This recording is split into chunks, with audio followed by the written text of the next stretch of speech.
Hey guys, so I'm back to finish up our last couple chapters of the miraculous journey of Edward Tulane. So remember when we last left Edward? It's been a few days for me.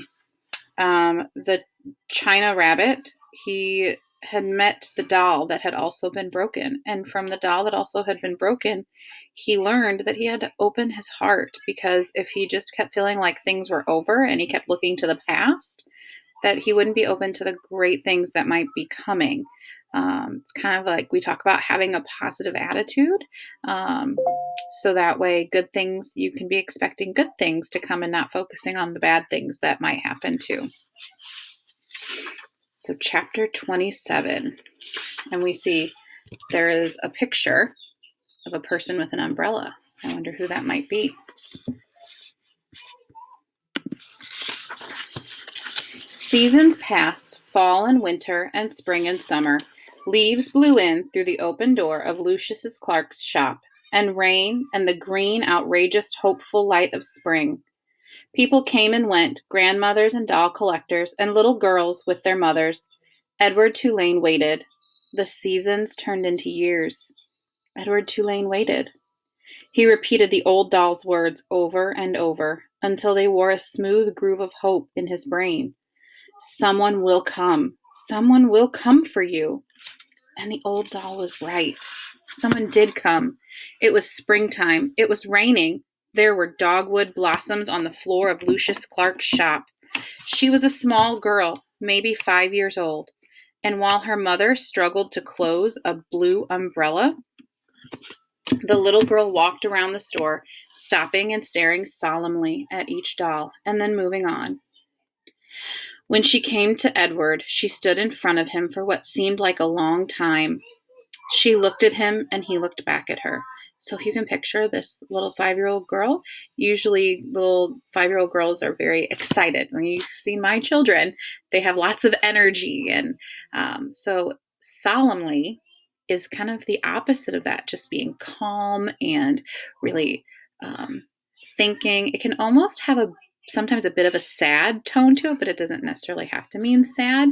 But when you think of solemn, it can have kind of a sad tone to it, just that calm, very unexcited kind of thing. But she's probably definitely thinking deeply about what she might choose or what she might want, if she can choose anything at all. When she came to Edward, she stood in front of him for what seemed like a long time.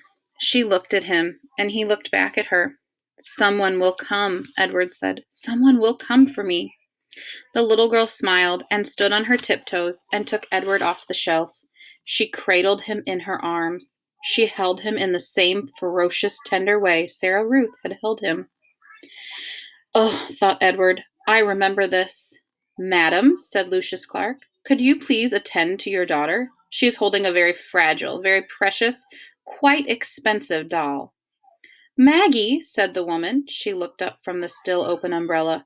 What have you got? A rabbit, said Maggie. A what? Said the mother.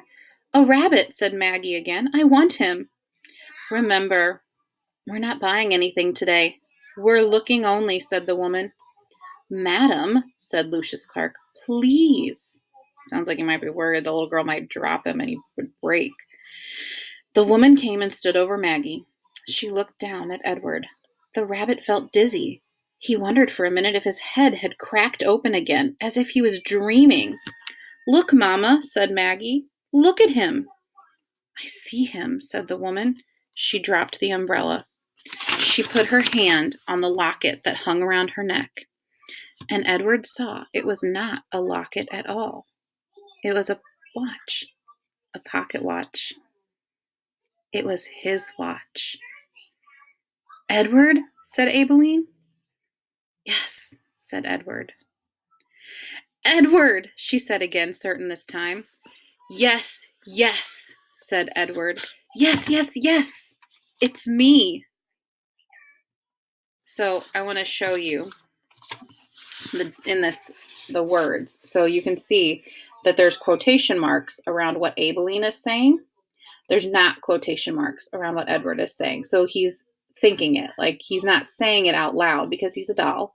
But he's thinking it inside his own head. So just want to make sure that we didn't think that he came alive, but he is this doll that is wanting to find home, and he just found Abeline again. And remember, Abeline is Maggie's mother. So this little girl, it's like he's come full circle. He believed that something good would happen, and he's come back to his original person that he started his journey with. And think about how different he is now. Man, what will his life be like with Maggie, Abeline's daughter? He'll be a different bunny, won't he? Man, the thoughts and possibilities. Maybe there's a sequel to be found in Edward's journey with Maggie and how different he might be. A story to be found, I should say. It seems like Abeline is very happy and excited, and that noticing that she still wore Edward's pocket watch all these years later seems like it affected her very deeply too, losing Edward. So that shows that she's probably very excited and very happy to have Edward back. So we have this last part, coda. It means a concluding passage, so a little bit of an extra passage to give you just a little bit more of information. Once there was a China rabbit who was loved by a little girl. The rabbit went on an ocean journey and fell overboard and was rescued by a fisherman. He was buried under garbage and unburied by a dog. He traveled for a long time with the hobos and worked for a short time as a scarecrow. Once there was a rabbit who loved a little girl and watched her die. The rabbit danced on the streets of Memphis. His head was broken open in a diner and was put together again by a doll mender. And the rabbit swore that he would not make the mistake of loving again. Once there was a rabbit who danced in a garden in springtime with the daughter of the woman who had loved him at the beginning of his journey. The girl swung the rabbit as she danced in circles. Sometimes they went so fast, the two of them, that it seemed as if they were flying. Sometimes it seemed as if they both had wings. Once, oh marvelous once, there was a rabbit who found his way home. So it's kind of summing up Edward's whole journey with all of the people and how they've changed Edward to make him realize what home means and how this journey can really help you see what's important and what means something to you. I hope you enjoyed this story. And I look forward to our next one. Until next time, bye.